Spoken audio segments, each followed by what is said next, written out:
استوقفني المشاكل اللي حصلت للاعب رمضان صبحي. فجأة تلاقوا قضية ومنع من اللعب، إيقاف 4 سنين، واللاعب عنده 28 سنة، يعني بمثابة اعتزال لكرة القدم، لأن سن ال 32 اعتزلوا فيه لعيبة كتير قبل كده. ولكن كان الأهم عندي هو إيه اللي يخلي حد ممكن المشاكل تحوطه كده كلها فجأة مرة واحدة. الموضوع مش بعيد علينا وكل واحد معرض لده، فعشان كده ضروري ان احنا نتكلم في المواضيع اللي زي دي ونسمعها عشان نستفيد منها. فما تنساش تعمل سبسكرايب، ويلا بينا نبدأ الحلقة.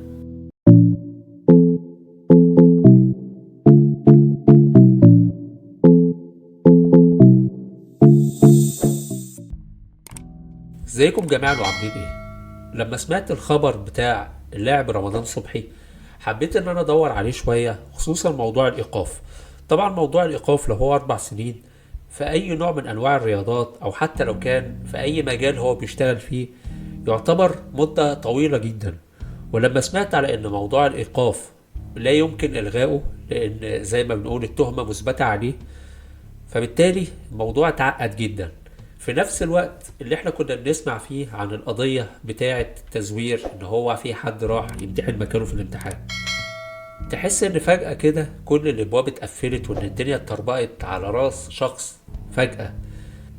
طيب يا جماعة، خلينا نتكلم ايه اللي ممكن يوصل حد لكده وايه الاسباب، وخلوني اتكلم براحتي، بما ان يعني بعتبر ان الفيديوهات ما عليهاش اقبال كبير. فلو انت واحد من حوالي 50 واحد او 100 واحد بيسمعوا الفيديو ده، فانت هتسمع معلومات غريبة شوية، ولكن هي بتعبر عن رؤية شخص ووجهة نظر الشخصية، وخلينا نتناقش فيها في الاخر في التعليقات. دلوقتي شخص كبر ونشأ في بيئة فيها شهرة وفيها نجومية وفيها فلوس وفيها حاجات كتيرة أقرانه في نفس عمره ما بيحصلوش عليها. وده اللي معروف على رمضان صبحي، إن هو من هو صغير قوي وهو بيلعب في النادي الأهلي ومشهور وعليه أضواء وكل الكلام ده. كان عليه أمل وطموحات كبيرة قوي وهو داخل النادي الأهلي، خصوصا إن هو كان صغير جدا في السن وموضوع احترافه، وكانوا معلقين عليه امال كبيره قوي.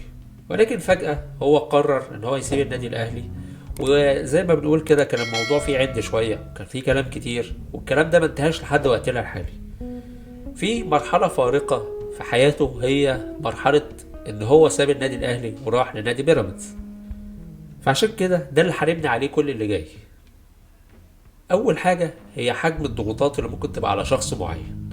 شخص كان عليه التركيز وكان عليه الاهتمام، ولكن فجأة تحول التركيز ده من بدل الآمال اللي معلقة عليه والطموح اللي هو هيحققه للنادي الأهلي والمصر بصفة عامة، بقى تركيز على ورينا انت هتعمل ايه بقى لما رحت النادي التاني.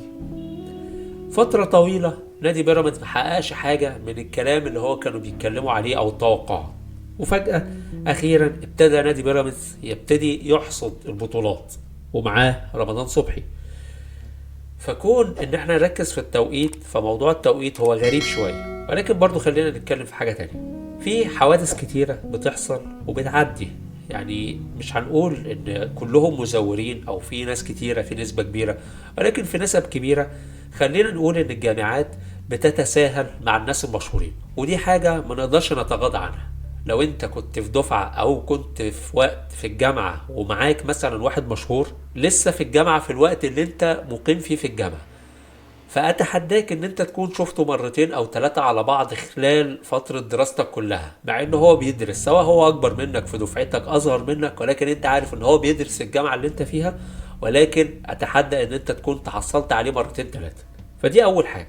هل معنى كده ان انا بتهم ان الموضوع فيه تزوير او كده؟ ما اسموش تزوير، ولكن اسمه تغاضي او استثناءات بسبب ان الشخص ده معروف ان هو مشغول او ليه ظرف خاص، والظرف ده ما بينطبقش على كل افراد الدفعة، فعادي جدا ان يتعمل له استثناء، وده حاجة مش عيب وبتحصل في العالم كله. الجزء الثاني، هل هو اخطأ؟ ربما يكون اخطأ، ما نقدرش نقول هل هو السبب ولا في حد حرضوا على كده. الاحتمالين واردين، ما نقدرش ندخل في خبايا نفوس الناس، ولكن مما لا شك فيه ان هو حتى لو كان الموضوع نابع منه ان هو عايز حد يساعده في اداء الامتحان، ففي ناس سهلوا له الموضوع ده، والجانب الاخر انه يكون في حد هو اللي اقترح عليه الفكرة دي. ونرجع ونقول احنا ما بنأكدش الموضوع نابع منه ولا نابع من الشخص الاخر، ولكن الموضوع حصل خلاص واثبت على حسب التحقيقات اللي احنا بنسمعها. هنا بقى يجي دور الناس. في ناس بتحب تستغل المشاهير، او ان هي شايفة ان ممكن نسترزق من وراه، نكسب من وراه حاجة، فبالتالي بتقترح عليه حاجات زي كده. حتى للناس اللي هي مش مشاهير بيتعرض عليهم نفس الفرص اللي زي كده. كون بقى في واحد استعد او عنده فرصة اكبر ان هو يقع في حاجة زي كده، دي على حسب الشخص نفسه. ولكن الاكيد ان بيبقى فيه بالنسبة للناس اللي عندهم شهرة شوية بيبقى فيه حاجة اسمها فقاعة حماية. يعني الشخص ده عنده معارف، عارف ناس، يعني ما يظنش ان في حد هيفضحه في امر زي كده. وده بيرجح قصة تانية، بيرجح قصة ان واحد يبقى عارف عليك سر وانت مشهور، فبالتالي يبتدي يبتزك بموضوع الفلوس ان هو هيكشف السر ده وان هو هيدمر مستقبلك. وانت سواء بقى رضخت للموضوع او يعني تهاونت فيه شوية، وهو لقى ان هو مش مستفيد منك، فيلا بقى ندمر الشخص، وزي ما بنقول كده عليا وعلى اعدائي. لذلك بقى يجي السؤال الاهم، ليه الشخص اصلا ممكن ان هو يوافق على حاجات زي كده، الشخص المشهور؟ الموضوع بيبقى كله نابع من ضغط الشهرة. قرار واحد غلط وعدى ممكن يشجع الواحد على قرارات تانية ما يكونش عارف ان هي مش بحجم الغلطة الاولى. شخص مثلا بدافع ان هو عايز يثبت نفسه وينجح بعد مثلا خروجه من نادي، يبتدي مثلا يتعاطى منشطات، او برضه نحط الاحتمال التاني ان حد يكون ضحك عليه او خدعه او اقنعه ان دي ما بتتصنفش على ان هي نوع من انواع المنشطات، فيبتدي يتعاطاها بحسن نية ويحصل اللي يحصل. او الناحية التانية ان هو الموضوع كان نابع منه هو شخصيا بسبب ضغط الشهرة، او بسبب ان هو قعد فترة طويلة مش محقق النجاح اللي الناس بتضغط عليه وبتتريق في كون ان هو لسه موصلوش بعد خروجه من النادي الاهلي، فبالتالي اضطر لحاجة زي كده.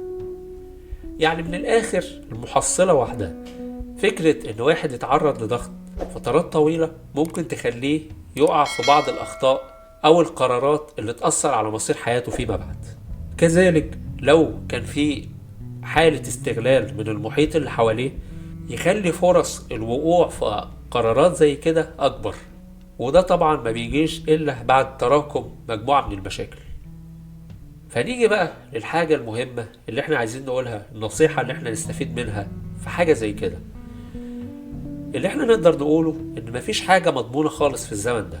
يعني لا شخص مضمون ولا الظروف مضمونة ولا حتى حياتك مضمونة. مهما كنت مركز في مكان او ثابت نفسك فيه، ما تضمنش ايه اللي ممكن يحصل بكرة او في المستقبل. فبالتالي تعامل على هذا الاساس، تعامل على ان الدنيا مش مضمونة. المبدأ ده هيخليك ما تتهاونش بأي قرار ممكن تاخده.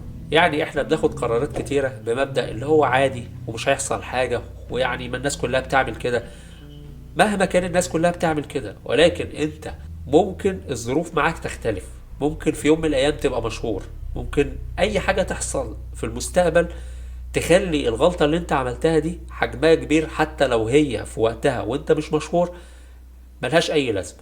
فبالتالي ما تخليش الضغط ولا المحيط اللي حواليك يغير من قناعتك في ان انت تتخذ القرارات اللي انت شايفها صح، مش هتأثر على مستقبلك لا دلوقتي ولا بعدين. لو الحلقة عجبتك متنساش تعمل شير عشان الناس كلها تستفيد من المعلومات دي، في نفس الوقت تعمل سبسكرايب، تابعنا على الفيسبوك والتيك توك والانستجرام عشان تبقى اول واحد يتابع الحلقات الجاية. شكرا.